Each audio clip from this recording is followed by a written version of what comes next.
Hey guys, Ryan Dement, True Podcast. I hope you are having a great day. Yes, I am still congested. I'm getting over these sinuses, but I want you to stay tuned. This week, infrastructure bill, borrow, print, spend, the SPR, Strategic Petroleum Reserve. And it was in the news yesterday. The president is releasing 50 million barrels. But is it going to help us or hurt us? Stay tuned.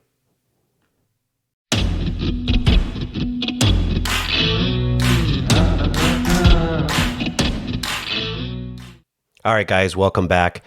Let's get right to some basic information. What is the Strategic Petroleum Reserve? I went to the energy.gov, which is the Department of Energy, and I'm just going to read right from their website.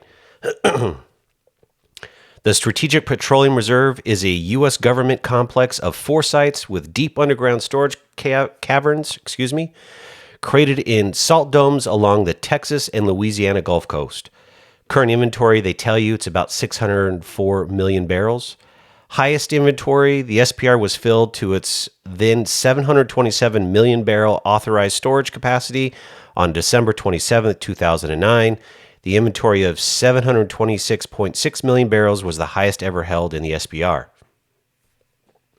So the one other thing that I wanted to share with you is this. So the president said he's drawing down 50 million barrels.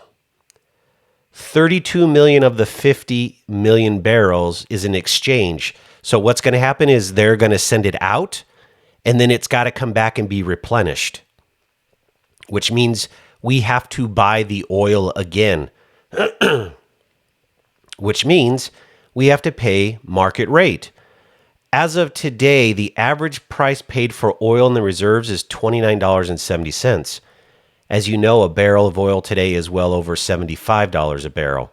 So they don't say when they're going to buy back, but they are going to buy back at some time. So if it's anywhere north of $29 a barrel, which it's going to, guess what's going to happen? You and I will be paying for it. Taxpayers pay for this. It's not free. Then the other 18 million barrels is congressionally bound, which means they had to sell them no matter what. So what they do is they open it up and say, okay, we have 18 million barrels, and then you have companies bid on these barrels. Well, guess what? If they bid them up high enough, the cost of oil or cost of gas, which will be the end result to us, fuel, will be higher. They're not going to buy it at a loss. So in the end run, is this truly going to help us? I don't think so. And I've got some more data to share. All right, guys, I wanted to play a brief clip from the White House press release yesterday. The Secretary of Energy was on, and this is her explanation of how much oil we use on a daily basis in the United States. And double down on investing in clean while creating jobs, but do what we can within our power to lower the cost today. Thank you, Madam Secretary, for doing this. There are various figures about this, so I'm curious if you know, how many barrels of oil does the U.S. consume per day? I don't have that number in front of me, sorry. So before the reporter actually answers that, I could tell you, if you Google it and go to energy.gov, you'll see that we're consuming 18 million barrels a day right now. So did she miss out on this? It's on her own website. It's her own group. So do they just not put the time and effort in? It's interesting. It gets better. Some suggest it's about 18 million, which would suggest you're releasing less than 3 days' worth of supply from the petroleum. Oopsie, 3 days worth of supply into the market. But we don't talk about how long it takes to get these barrels of oil to the market. Reserve. Why is that enough? Well, what we are doing, plus what other countries may be doing, which will be less than what.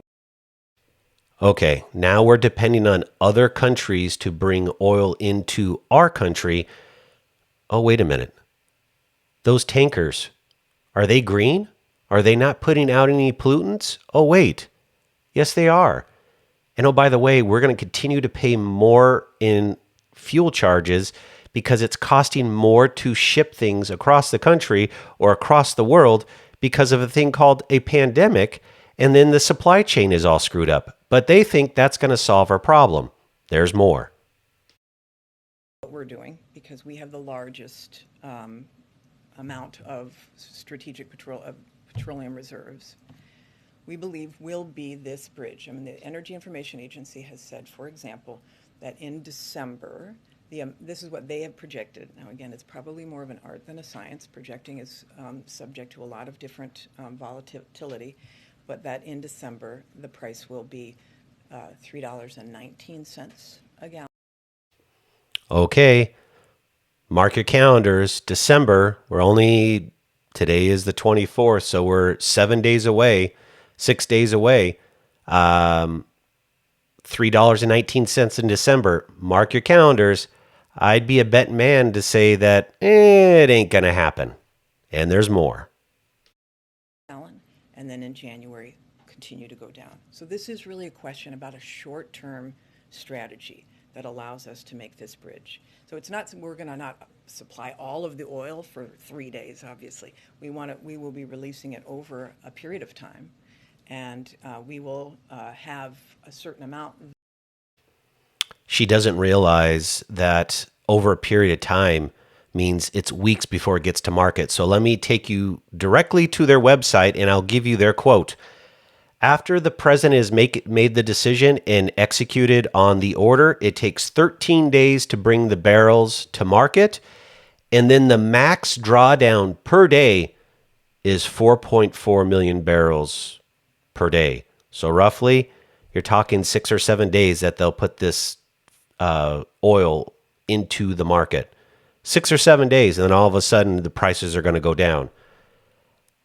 Let me get my top hat on. Let me get my cane. And let me see if I can do another song and dance. There's more. That each particular cavern is releasing. But we're not saying that we're going to be supplying all oil for the country. We're just going to try to do what we can to temper. They're going to do what they can to temper the prices. They're not supplying oil for the whole country. So then what are you doing? 32 million barrels that are going to be released is just a drop in the bucket. This is not the solution that we were looking for, because ultimately prices will come down and then immediately spike back up.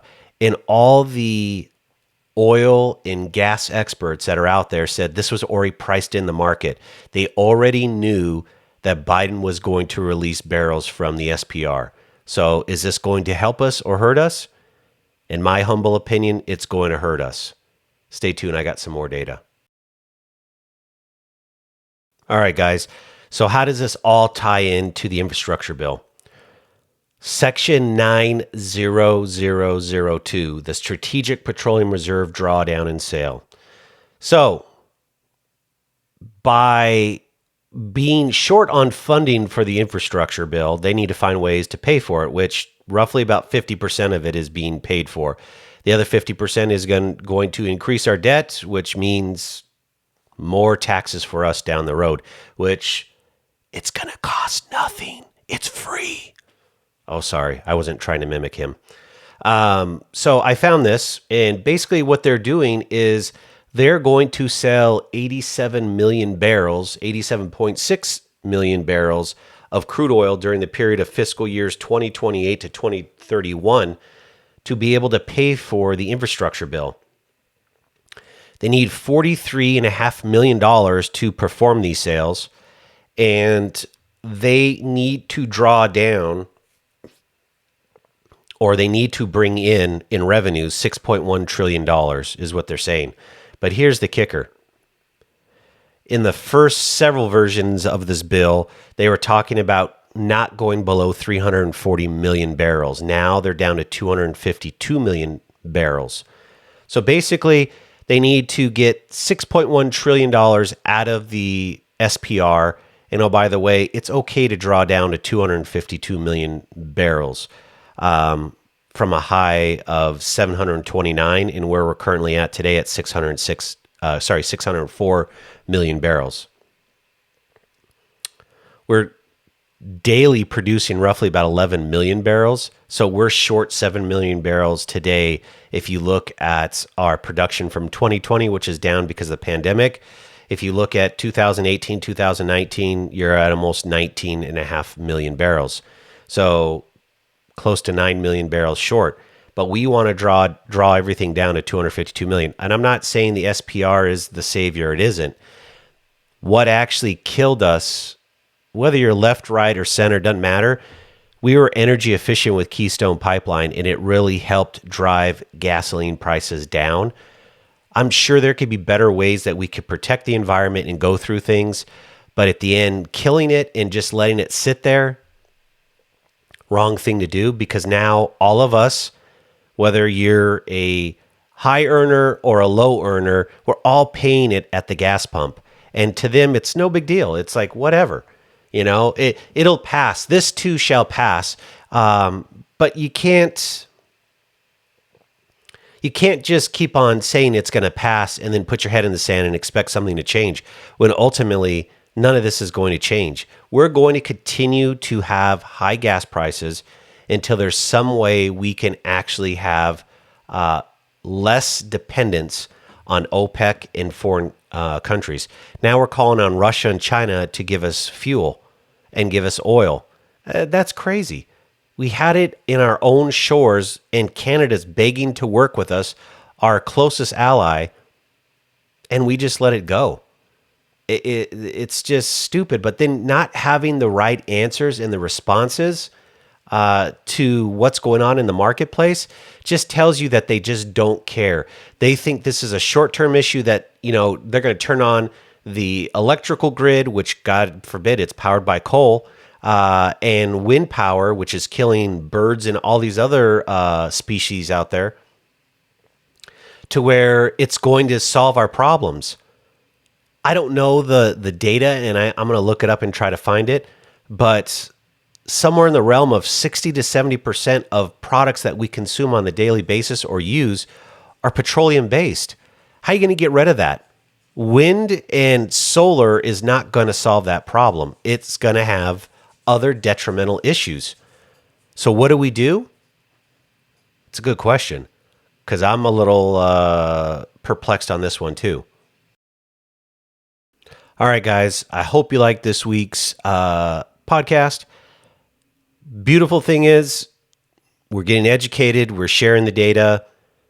Dig into it. See what you think. Comment, like, share. I hope you guys all have a happy, safe Thanksgiving with your family. Stay safe. Stay healthy. Have those conversations. They're healthy. It's okay to disagree. But always remember, you're talking to somebody that's a human on the other side, and they might be having a bad day or going through something. It's okay to be compassionate, have conversations, and enjoy each other's company. There's a lot of things we should be thankful for. Just remember that. Have a great day. Happy Thanksgiving.